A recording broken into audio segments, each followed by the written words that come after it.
What's Stripe and how does it work? Hello everyone and welcome back.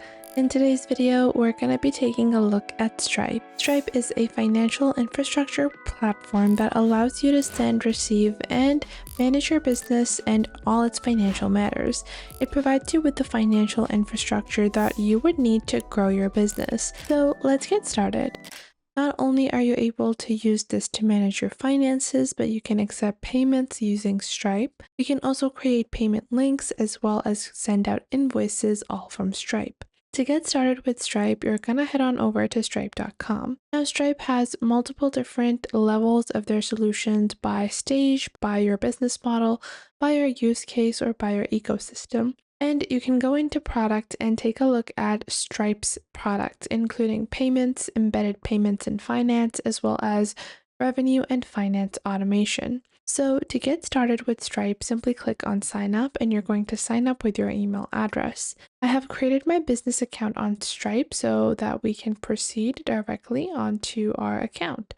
So once you create your account, this is what your account dashboard is going to look like. Now, this is not a verified dashboard, so it does not have all the features and capabilities that a verified dashboard would have. Keep in mind that whenever you're using Stripe as your business tool, you do have to complete your business information. So you do have to provide business information for your business to be activated, and you have to complete your profile, including tax information depending on the region you're located in. Once you do that, this is your home page. Now in your home page, you get a summary of everything and a general overview.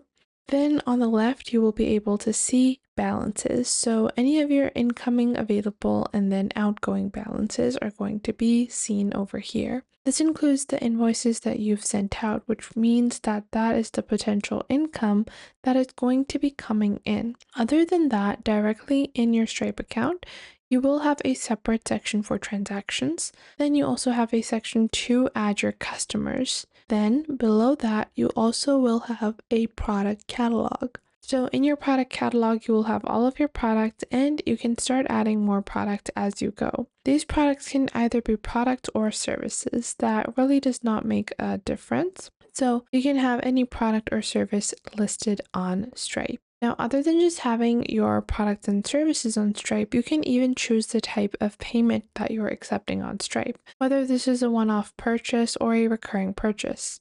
So to view these payment options, you can just click on Create Product. Once you do that, you're going to name your product. Let's say this is going to be our consultation service, and then you're going to add your description, and you can upload a picture. Below that, you have two options, whether this is a one-off purchase or a recurring purchase that is going to be functioning in the form of a subscription. Now, if you choose one-off, you can click on more pricing options. Once you do that, you can choose your pricing model, whether you want to go with a flat rate, a package pricing, or a customer chooses their own price. Usually for one-off purchases, we have flat rate. However, this can also vary depending on whatever type of product or service you have. So if you have a package, bundle, or group of units that you're looking to sell together, you can offer a package pricing, which is usually just lesser than individual pricing. Now, recurring pricing is more important.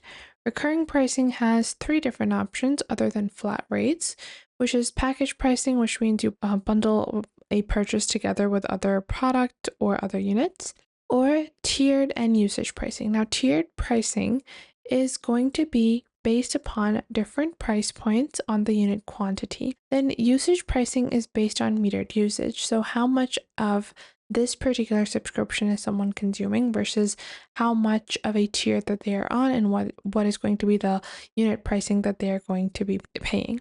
In tiered pricing, all units price is going to be based upon the final tier reached. So if someone reaches the VIP tier, that means you're going to pay $10 for all of the units of this subscription. Whereas if it is usage-based pricing, this will be based upon the final tier reached and needs a record for Stripe to track customer service usage. And you can make this either usage-based per tier, per package, or per unit. Then you can also choose whether it's graduated, where tiers apply progressively.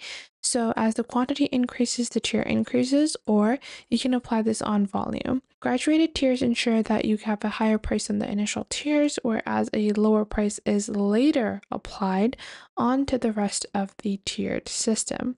So you always have the ability to control prices when you are opting in with this kind of pricing system. Now, once you've chosen your, pricing, whatever it is, you're going to click on next. You can add descriptions, images, and then just click on add product to add your product on Stripe. Once you do that, you can go into the next section, which is going to be your product section. And from here, you have two options. You have billing, where you can create invoices, and then you have payments, where you can create payment links. Stripe enables you to sell products from anywhere without having a fully functional e-commerce website. You don't have to build a website from scratch when you're getting started with Stripe. Instead, all you have to do is go on into your Stripe account and add your product, as we just did. Once we've done that, we can click on payment links under payments and then click on new. Once you click on new over here, just add your product here and let customers adjust the quantity. Then choose your options. I want to collect the customers' addresses and require customers, or let's say I only want to require customers to provide a phone number. Once I've done that, I can just proceed on to the next step and click on create link. Once I have my link created, all I have to do is copy this link, and wherever I paste this link, this will give me a checkout for my Stripe product. This is a simple and easy way that you can enable payments and accept payments directly for your product or your services without having to build your own e-commerce infrastructure. This ensures that you have a secure method for your customers as well. Now, moving on, if you have different types of services or if your business model is different and you are providing services or products in a different way, where you want to send out invoices, you can always go into the invoices section and draft an invoice. You can use all of your products and add them into your invoices as well and send them out to whatever relevant billers you have. Below that, you also have reporting functions in Stripe, including reports, Sigma, revenue recognition, as well as data management. And below that, you have your identity, connections, taxes, atlas, issuing, financial connections, and climate. This ensures that you are able to forecast your business's future solutions as well, depending on whatever expected forecast there is for your prices, as well as the incoming volume of money and outgoing volume you have. And just like that, you can get started with Stripe. The best part is that Stripe is completely free. All you have to do is pay a simple transactional fee of 2.9% plus 30 cents on every successful transaction of a domestic card. However, if you have different types of cards, their fees do differ, but you're not going to ever pay for Stripe as a subscription. You only pay based upon the number of successful transactions you have. And you can find more about this on Stripe's pricing page, where they have detailed information about all types of payment methods. I hope you guys found this video helpful, and if you did, make sure to leave a like and subscribe. And if you have any questions or queries, you guys can leave those in the comments down below. I would love to know what you guys have to say.